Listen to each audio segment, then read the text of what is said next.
Good afternoon, everyone. It's great to be back in Michigan, and Casey, you just made me homesick when you went through all those pictures. But I want to thank Justin, who I call my brother in environmental justice, for that introduction. I want to thank Corey for the invitation and opportunity to be with you all today, and again, the opportunity to come home on a work trip. I wanted to start my remarks today talking about how I got into this energy justice work. My justice journey started at a time very similar to the time that we're in now.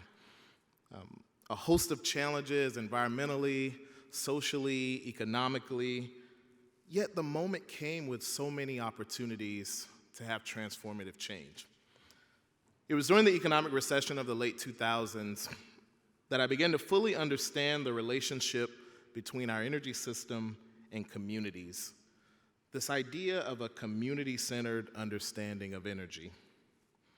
It was in the summer of 2011. I was sitting on a porch in Kansas City. We'll call her Miss Mary.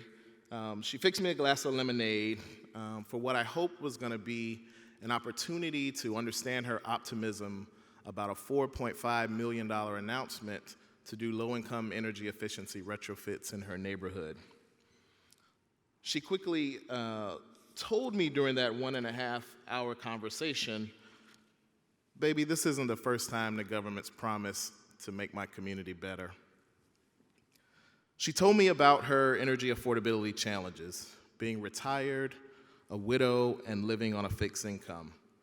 She mentioned the fear of seeing a utility truck on her block. So I asked her, "Tell me more about this fear." She said, "Even if they aren't coming to shut me off, if they shut off a neighbor, it still impacts me." I asked her to go a little deeper so I could understand. And she said, either I would have to run an extension cord to my neighbor's house so they have at least one light that night.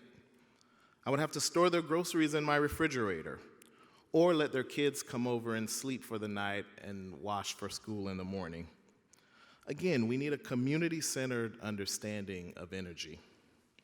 She went on to talk about her fear of new government-backed energy efficiency as she began to point at different houses on her block where friends no longer lived. This was due to predatory practices of the past, where neighbors took out second mortgages to upgrade their windows or add insulation to their homes, with high interest rates or notes that came due when they were no longer able to afford them. So I soon learned that there were hundreds of thousands of Miss Mary across the country, desperately needing to participate in these clean energy opportunities, but woefully underrepresented for a host of reasons, whether it was fear, a lack of knowledge about what's available, or some other social or economic barrier not fully investigated or considered in our program design and our decision making.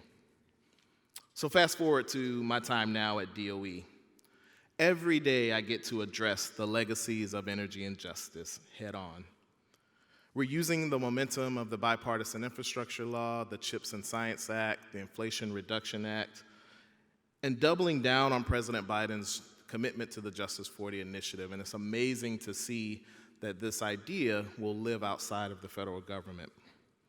As stated, the goal of Justice 40 is to direct at least 40% of the benefits of our clean energy and climate investments to disadvantaged communities. In practice, this includes everything from decreasing residential energy burdens and environmental burdens to increasing access to low-cost capital for clean energy upgrades, and diversifying the clean energy job training and workforce development.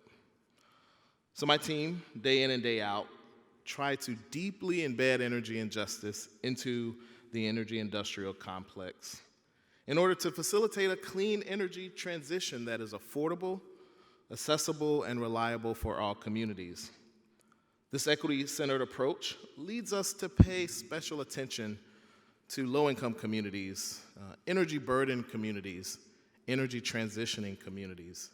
These are communities that bear the burden of our energy system. They experience climate change first and worst, and they stand to lose the most if we don't fully include them in the design of our new energy system. For we know that many of the aspects of our energy system have been inequitably designed, leaving communities bearing the dirtiest, costliest, and most dangerous byproducts, whether extraction or transport, to generation and disposal. This is why everyone sitting here, our grand challenge is how do we systematically, structurally, and technologically transform our energy system while simultaneously ensuring that it is more equitable and just. We're not just talking about a transition, we're talking about a just energy transformation. How many people can agree to that?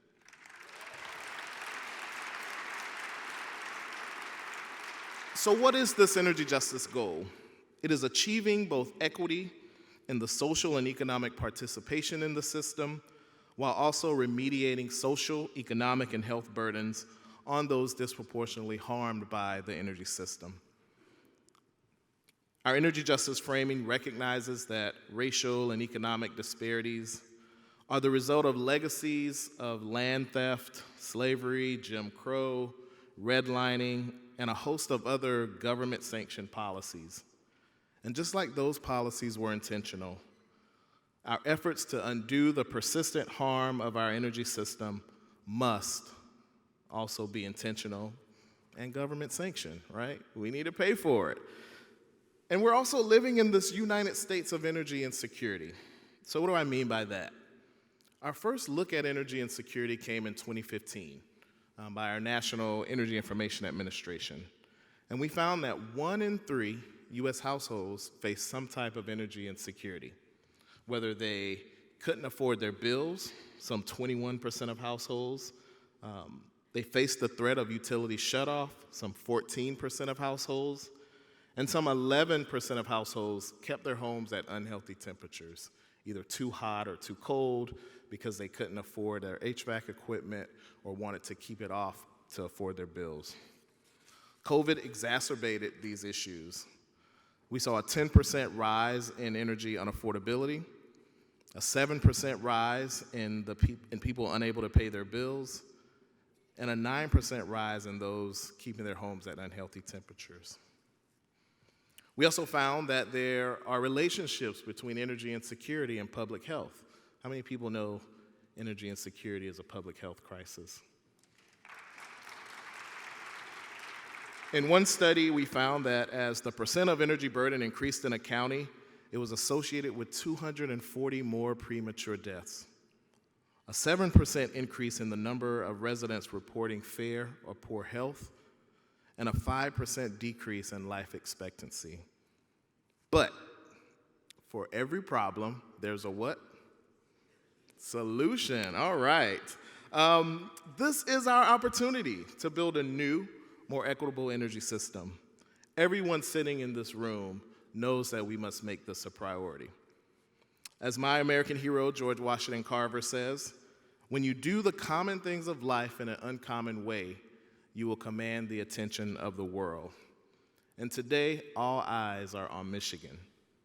So why is this important to Michigan? What does this mean for our state? As some of you know, I might know a thing or two about the energy justice opportunities in Michigan. Working with some of you in this room, we built Michigan Energy Justice Research together. And I'm happy that Michigan has made a commitment in the My Healthy Climate Plan that, if truly realized, could usher in a new paradigm for how we equitably decarbonize, create wealth-building opportunities, and make communities more healthy. In Michigan, you've committed to limiting energy burdens on low-income households to 6%. In 2019, the Equitable Energy Efficiency Baseline Study found that utility efficiency programs were underinvesting in low-income programs versus non-low-income programs, to a tune of some $600 million across Michigan and several states. But in Michigan, you have now committed to minimum allocation levels for utility investment programs in low-income energy efficiency. That's a great job. Moreover, this energy transformation is not just about the health of our planet. It's about the health of our people. And it's great to see that in the My Healthy Climate Plan, a commitment to expanding efforts being undertaken by the Public Service Commission to conduct environmental justice and health impact analysis as part of the integrated resource planning process, so we better understand the potential community impacts of utility investments as part of the decision-making process. That's huge, if you don't know. And so just like the Justice 40 initiative at the federal level, Michigan has committed to 40% of investments going to disadvantaged communities. So with unprecedented federal dollars coming to the state, Michigan has committed to workforce development training, apprenticeship programs, expanding opportunities for minority-owned businesses, veteran-owned businesses, women-owned businesses, tribal-owned clean energy enterprises, and helping those companies compete in utility and state procurement programs. These are just a few ways equity and justice are integrated into Michigan's climate plan. And so this is our work. This is our pathway to a more just and clean energy future. This is our moment, the moment we've all been waiting for, the moment many of you have been preparing for. And guess what? We are the ones to do it. But we can't do this without engaging with those closest to the problem, who also happen to be closest to the solutions. It has been my experience that no amount of research, data, models can tell us what communities need like the community members themselves. And so if you want to know,